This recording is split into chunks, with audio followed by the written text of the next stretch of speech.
Gipadayag ni House Private Prosecutor Amando Ligutan nga masabtan lamang nga malahi'g sabot ang pamahayag niining Madawat Isip orihinal nga kopya sa ebidensya ang Photocopy nga dokumento.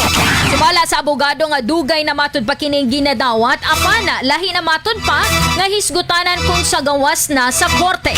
Atong paminawon ang tipik sa pamahayag ni Attorney Amando Ligutan.